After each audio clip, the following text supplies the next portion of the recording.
কখনো কখনো মনে মনে তুমি যেটা ভাবছো না সেটা তো নাও হতে পারে, আর যেটা না ভাবছো সেটা অনেক সময় হয়েও যায়। তো চলো আজকে সেই গল্পই করব। ছোট্ট ছোট্ট আশা, তোমাদের ভালোবাসা নিয়ে আজকের ব্লগ শুরু করছি। আমি বৃষ্টি, আমার ছোট্ট পরিবারে তোমাদেরকে ওয়েলকাম আর অনেক অনেক ভালোবাসা। আজকে সকালটা ঠিক এভাবে শুরু হয়েছিল। ঘুম থেকে উঠে না রান্নাঘরে চলে গেছিলাম, আর যত তাড়াতাড়ি সম্ভব তত তাড়াতাড়ি রান্নাটা কিন্তু সেরে নিয়েছি। আজকে খুব সামান্য রান্না করেছি, সেটা তোমার সাথে পরে শেয়ার করছি। রান্না সেরে চিনি 10:30 থেকে অনলাইন ক্লাস ছিল, সেই ক্লাসে বসার পরে অনলাইন ক্লাস শেষ হওয়ার পরে ফোন আসলো একটা, চিনির নাকি স্কুল ড্রেস চলে এসছে, তাই স্কুলে কিন্তু ড্রেসটা নিতে চলে এলাম। তারপরে এই যে দেখো একটুখানি হচ্ছে আখের রস খেয়ে নিচ্ছি। আর চিনি না বেরালে পরে না কিছু খেতে চায় না, এই আখের রসটা কিন্তু খেতে চায়। আখের রস খাওয়ার পরে এদিকে দেখো বাড়িতে চলে এসেছিলাম। আর এই যে যা ড্রেস দিয়েছে সেটাই আর কি চিনির ঠাম্মি আর দাদুকে কিন্তু দেখো পরে পরে ঢং করে আর কি দেখাচ্ছে। এই যে চিনির দুটো ইউনিফর্ম দিয়েছে, এখন হাউস টি শার্ট কিন্তু দেওয়া বাকি আছে, তারপর টাই দেওয়ার, আইডেন্টি কার্ড দেওয়া, এগুলো কিন্তু বাকি আছে। তারপরে বাড়িতে এসে স্নান টান সেরে ছাদে চলে এসেছিলাম। মানে আজকে অলৌকিক ঘটনা ঘটেছে। দেখো এই হচ্ছে আমার ছাদ বাগানের নীলকণ্ঠ ফুল গাছ। এই ফুল গাছটা পুরো বড় বড় অবস্থায় ছিল, মানে কোনো আশাই ছিল না বাঁচবে। দেখো আজকে হঠাৎ করে ফুল তুলতে গিয়ে ছাদে দেখি দুটো কি সুন্দর নীলকণ্ঠ ফুল ফুটেছে।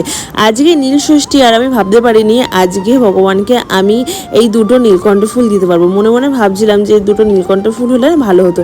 আর সত্যি কথা বিশ্বাস করো, ছাদে গিয়ে দেখি কি আমি সত্যি নীলকণ্ঠ ফুলগুলো যে কোথা থেকে এলো আমি ভাবতেই পারছি না। পুরো মানে খুব একটা খারাপ অবস্থা হয়ে গেছিলো আমার গাছটার, কিন্তু কিভাবে জানেন দুটো ফুল ফুটেছে। সেটা তো খুব ভালো লাগছে, মনে মনে যেটা চেয়েছি সেটাই কিন্তু একদম হয়ে গেছে। যাই হোক তারপরে দেখো আমি কিন্তু একটু মালা গেঁথে নিয়েছি। মালা গাঁথতে বসে কিন্তু ভাবছিলাম কিভাবে মালা গাঁথবো, কিভাবে জানি হয়ে গেল। তো বেশি ফুলও ছিল না, মা এবার বেশি ফুল পায়নি। আর যেহেতু আজকে নীল ষষ্ঠী ওর জন্য কিন্তু আকন্দ ফুল পাওয়া যাচ্ছে না। আর আগে করে যে মালা কিনবো সেটা মনে ছিল না, জানো তো। সবই তার ইচ্ছে, আজকে তারই ইচ্ছে ছিল আমার হাত থেকে 2 রকম ফুলের মালা পড়বে একসাথে, ওর জন্যই কিন্তু সেটা সম্ভব হলো। তারপরে চিনি একটু জল ঢেলে নিল। তারপরে দেখো এদিকে কিন্তু আমার পুজো দিয়ে একদম কমপ্লিট। আমি তারপরে চলে এলাম খেতে।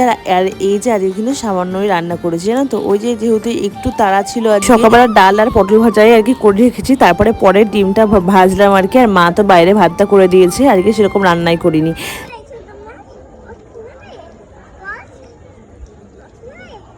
বই নেবে ও তোমার,